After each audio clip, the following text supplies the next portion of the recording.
Ya,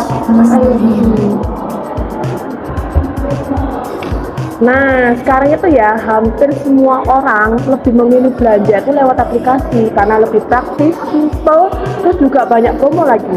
Benar sih, tapi ternyata tidak semua orang tuh bisa menggunakan aplikasi belanja online, terutama para lansia.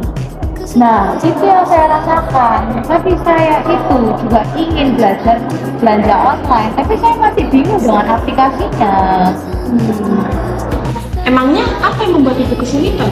Kemarin saya itu mau beli minyak goreng, tapi saya waktu buka aplikasinya banyak sekali pilihan menunya. Ada yang spesial, ada yang voucher, ada yang gratis ongkir, dan beberapa iklan lainnya. Di situ saya benar-benar bingung harus mulai dari mana. Lalu akhirnya bagaimana? Saya takut salah pencet. Dan di situ tulisannya kecil-kecil, banyak sekali tombol pilihannya. Di situ saya takut kalau semisal uang saya terpotong dan nantinya tidak akan terbayarkan. Jadi akhirnya ibu tidak jadi membeli. Tidak, saya nggak mau mengambil risiko yang sangat tinggi. Saya memilih untuk ke minimarket aja, tinggal jalan. Oke, kalau kita lihat dari teori perilaku konsumen, masalah yang pertama itu adalah persepsi. Nah, benar. Jadi saya akan menjelaskan mengenai persepsi itu apa ya. Jadi persepsi itu adalah bagaimana seseorang menerima dirinya informasi karena tampilan aplikasi yang terlalu ramai, begitu banyak fitur. Jadi depresi itu sulit memahami cara menggunakannya. Betul, saya tuh malah bingung karena semuanya itu terlihat sangat penting. Oke, masalah yang kedua itu adalah persepsi resiko teman-teman. Nah, manusia itu sering merasa takut saat terjadi kesalahan transaksi, misalnya tertipu, terus salah transfer, begitu barang yang datang tidak sesuai. Saya memang sering melihat berita mengenai penipuan online. Oleh karena itu, saya tuh merasa takut kalau saya nanti mengalami hal yang sama seperti itu. Selain itu ada motivasi. Sebenarnya ibu nih pengen belanja online kan agar lebih praktis. Benar banget, saya tuh ingin belanja online di rumah biar saya tuh merasa nggak capek untuk keluar rumah.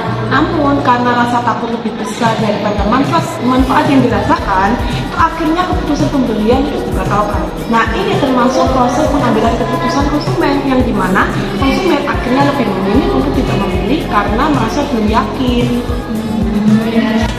Kalau begitu menurut kalian apa yang harus dilakukan oleh perusahaan? Menurutku perusahaan harus perlu menyediakan model lansia. Model lansia itu seperti apa? Ya, mungkin tampilannya lebih sederhana, begitu hurufnya itu lebih besar dan juga tombolnya lebih jelas. Lalu hanya menampilkan menu-menu yang penting aja. Benar banget sih. Selain itu ya proses pembayaran itu harus dibuat lebih singkat dan ada konfirmasi sebelum transaksi berhasil agar pengguna itu merasa lebih aman. Bisa juga ditambahkan dengan panduan suara atau video-video singkat untuk menjelaskan langkah-langkah belanjanya. Oh, kalau seperti itu, ya saya akan lebih berani dengan menggunakan aplikasi sendiri. Nah, dari kasus ini kita mengetahui bahwa kesulitan manusia itu bukan karena mereka tidak mampu belajar teknologi, Tetapi karena desain aplikasi yang belum sepenuhnya memperhatikan kebutuhan pengguna yang lebih kuat.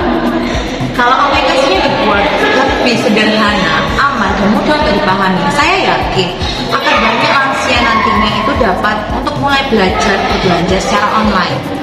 oleh karena itu Teknologi yang baik adalah